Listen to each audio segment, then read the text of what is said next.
നാമത്തിന് മഹത്വം ഉണ്ടാകട്ടെ. ഒരു ദിവസം കൂടെ കാണുവാൻ തക്കവണ്ണം ദൈവം നമ്മെ സഹായിച്ചു. അതിനായി ദൈവത്തിന് നന്ദി പറയാം. ഇന്ന് ഈ പ്രഭാതത്തിൽ തിരുവചനത്തിൽ നിന്ന് സ്വല്പമായി ധ്യാനിച്ചുകൊണ്ട് നമുക്ക് ദിവസം ആരംഭിക്കാമെന്ന് കരുതുകയാണ്. ഇന്ന് നമുക്കായി തിരഞ്ഞെടുത്തിരിക്കുന്ന വേദഭാഗം കൊലോസ്യ ലേഖനം 4:5-6 വാക്യങ്ങളാണ്. കൊലോസ്യ ലേഖനം 4:5-6 വാക്യങ്ങൾ ഞാൻ അതിപ്രകാരം വായിക്കുന്നു. സമയം തക്കത്തിൽ ഉപയോഗിച്ചുകൊണ്ട് പുറത്തുള്ളവരോട് ജ്ഞാനത്തോടെ പെരുമാറുവിൻ. ഓരോരുത്തരോട് നിങ്ങൾ എങ്ങനെ ഉത്തരം പറയണമെന്ന് അറിയേണ്ടതിന് നിങ്ങളുടെ വാക്ക് എപ്പോഴും കൃപയോട് കൂടിയതും ഉപ്പിനാൽ രുചി വരുത്തിയതും ആയിരിക്കട്ടെ. ഒരിക്കൽ കൂടി ദൈവത്തിന് നന്ദി പറയുകയാണ്. ദൈവം നമുക്ക് അതിശയകരമായി അത്ഭുതകരമായി ഈ 9-ാം മാസത്തിന്റെ ആദ്യ ആഴ്ച കാണാൻ തക്കവണ്ണം ദൈവം സഹായിച്ചു. അതിന് ദൈവത്തിന് നന്ദി പറയുകയാണ്. നമ്മുടെ ഈ മാസത്തെ വേദ ചിന്ത പ്രത്യേകിച്ച് പറയുമ്പോൾ സദ്വർത്തമാനം പങ്കിടുന്നതിനെ കുറിച്ചാണ് ഈ മാസം മുഴുവൻ നമ്മൾ ചിന്തിക്കുന്നത്. അപ്പൊ ഇന്ന് കൊലോസ്യ ലേഖനത്തിൽ നാം വായിച്ചു, അതായത് സാക്ഷീകരണം ചെയ്യാൻ തക്കവണ്ണം പാസ്റ്റർമാരായ വിശ്വാസികളായ നാം എല്ലാവരും ഒരുക്കമാണ്. എന്നാൽ അത് എന്താണ്? വാക്കുകളെ സൂക്ഷിക്കണം. ഇവിടെ പറയുന്നത് എന്താണ്? ഓരോരുത്തരും എങ്ങനെ ഉത്തരം പറയുമെന്ന് അറിയേണ്ടത് നിങ്ങളുടെ വാക്ക് എപ്പോഴും കൃപയോടുകൂടിയതും ഉപ്പിനാൽ രുചി വരുത്തിയതുമായിരിക്കട്ടെ. അത് നമുക്കൊരു പ്രത്യേക നിർദ്ദേശമാണ്. കാരണം ഈ ഭൂമിയിൽ മനുഷ്യൻ ജീവിക്കുമ്പോൾ യെശയ്യാപ്രവാചകൻ പറയുന്നത് എന്താണ്? ഉറക്ക നിലവിളിക്കുക. അത് നമ്മുടെ ദൗത്യമാണ്. അതായത് മറ്റുള്ളവരുടെ സുവിശേഷം അറിയിക്കേണ്ടത്. കാരണം രാജ്യത്തിന്റെ സുവിശേഷം സകല ആളുകൾക്കായി സാക്ഷ്യമായി ഭൂലോകത്തിലൊക്കെയും പ്രസംഗിക്കപ്പെടും. അപ്പോൾ അവസാനം വരും.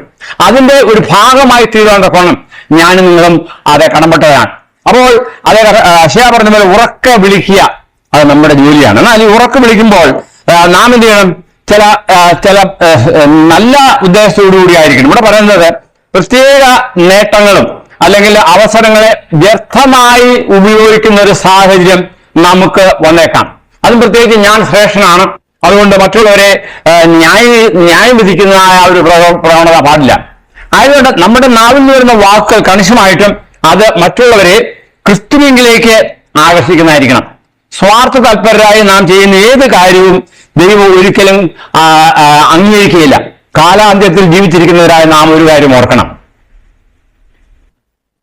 നമുക്ക് അതായത് കഷ്ടതകൾ അല്ലെങ്കിൽ പീഡനങ്ങൾ ഇനിയും ഉണ്ടാവാൻ തക്കവണ്ണം ഇരിക്കുകയാണ്. അത് വലിയ കഷ്ടകാലം വരുന്നു. ആയതുകൊണ്ട് അതിന് ഒരുക്കമുള്ളവരായിരിക്കണം. ആയതുപോലെ തന്നെ നമ്മുടെ പ്രവൃത്തികളാൽ, നമ്മുടെ വാക്കുകളാൽ, നമ്മുടെ ഇടപാടുകളാൽ എന്ത് ചെയ്യണം? നമുക്കൊരു പീഡനം വരാതിരിപ്പന്നൊക്കെ നാം സൂക്ഷിക്കണം. പ്രത്യേകിച്ച് കർത്താവ് പറഞ്ഞത് എന്താണ്? നിങ്ങൾക്കൊരു ഒരു സ്ഥലത്ത് പോയി നിങ്ങൾ അംഗീകരിക്കുന്നില്ലെങ്കിൽ നിങ്ങൾ എന്ത് ചെയ്യണം? അവിടെ വിട്ട് ഓടുക, അല്ലെങ്കിൽ അവിടെ പൊടിയിട്ട് കളഞ്ഞ നിങ്ങളുടെ കാലിലുള്ള പൊടിയിട്ട് കളഞ്ഞിട്ട് പോവുക. അപ്പൊ ആ ഒരു കാര്യത്തിൽ നാം ചിന്തിക്കണം. അതായത് ഗുസ്തി പിടിക്കാനും വഴക്കുണ്ടാക്കാനും അല്ലെങ്കിൽ ഞാൻ വലിയവനാണ്, ഞാൻ വലിയ പാണ്ഡിത്യമുള്ളവനാണെന്ന് പറഞ്ഞു നിൽക്കേണ്ട കാര്യമില്ല. അതായത് ഒരു വ്യക്തി പറഞ്ഞു ദൈവത്തിന്റെ വചനത്തിൽ നാം പറയുമ്പോൾ അവർ അംഗീകരിക്കുന്നില്ല എങ്കിൽ നമ്മുടെ ചുമതല എന്താണ്? അവിടെ വിട്ട് അതിന് പൊടിയിട്ട് കളഞ്ഞിട്ട് പോവുക. അപ്പൊ അങ്ങനെ ഒരു കഷായം വരുന്നു. ആയതുകൊണ്ട് എന്ത് ചെയ്യണം? ഒരുക്കമുള്ളവരായിരിക്കണം. എന്ത് തന്നെ വന്നാലും, അതായത് നിങ്ങളെ ചിലപ്പോൾ പലതരത്തിലുള്ളതായ പീഡനങ്ങൾ വരാം.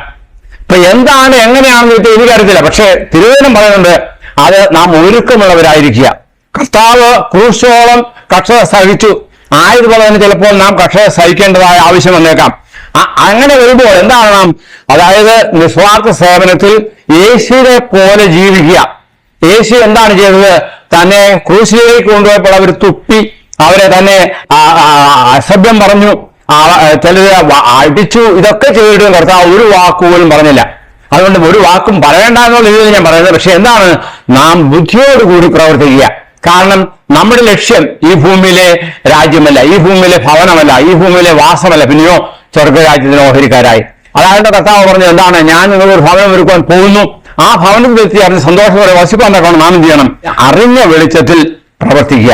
സ്വാർത്ഥ താല്പര്യത്തിനാൽ പിന്നെയോ ക്രിസ്തുവിന്റെ നാമം ഉയർത്തുവാൻ തക്കവണ്ണം ഈ ദിവസം ദൈവം നമ്മെ ഓരോരുത്തരും സഹായിക്കട്ടെ. അതിനുള്ള ഒരു സാക്ഷികളായി ജീവിക്കാൻ ദൈവത്തിന്റെ പരിശുദ്ധാത്മാവ് നമ്മെ നയിക്കട്ടെ എന്ന് പറഞ്ഞുകൊണ്ട് നമുക്ക് പ്രാർത്ഥിക്കാം. ഞങ്ങളെ അതിവാത്സല്യമായി സ്നേഹിക്കുന്ന സ്വർഗീയ വാഴ്ത്തപ്പെട്ട പിതാവേ, അങ്ങയുടെ സന്നിധിയിലേക്ക് അടിയങ്ങളെ തന്നെ ഒരു പ്രാവശ്യം കൂടെ ഈ ദിവസത്തിന് മുൻപായി താഴ്ത്തുന്നു. അവിടെ നിങ്ങളുടെ ജീവിതങ്ങളെ അറിയുന്നു. അത് അടിയങ്ങൾ സ്വദ്വർത്തമാനത്തിന്റെ സാക്ഷികളാണെങ്കിലും അടിയങ്ങളുടെ സ്വാർത്ഥതയ്ക്ക് അയച്ചു യാതൊരു പണ്ടക്കൊണ്ടും വേണ്ട കൃപയെ തരണമേ. അത് തിരുവനന്തപുരം പഠിച്ചതുപോലെ തന്നെ ഞങ്ങൾ ക്രിസ്തുവിലേക്ക് നേടുവാൻ വേണ്ടി, ക്രിസ്തുവിന്റെ സാക്ഷിയായി ജീവിക്കാൻ ഇനി കാലടികളെ സഹായിക്കണമേ. പ്രത്യേകിച്ച് ഇന്ന് ആരെങ്കിലും ജന്മം ഉണ്ടെങ്കിൽ അവർക്ക് വേണ്ടി പ്രാർത്ഥിക്കുന്നു. ദൈവത്തിന് ഇഷ്ടം നിറവേറുവാനും അവരുടെ ജീവിതങ്ങളിലൂടെ കർത്താവിന്റെ നാമത്തിന് മഹത്വം ഉണ്ടാകുവാൻ ഇടയാക്കണമേ. കൃപയിൽ സൂക്ഷിക്കണം, വഴി നടത്തണം. അവിടുത്തെ വരവിനായി ഞങ്ങൾ ഒരുക്കണം. യേശുവിൽ കൊടുത്ത ആത്മയോടും വിനയമായി ചോദിക്കുമ്പോൾ കൃപയോടെ കേൾക്കുമാറാകണമേ. ആമേൻ. ദൈവം നമ്മെ ഓരോരുത്തരെയും അനുഗ്രഹിക്കട്ടെ. ഒരു നല്ല ശുഭദിനം ഞാൻ നിങ്ങൾക്ക് ആശംസിക്കുകയാണ്.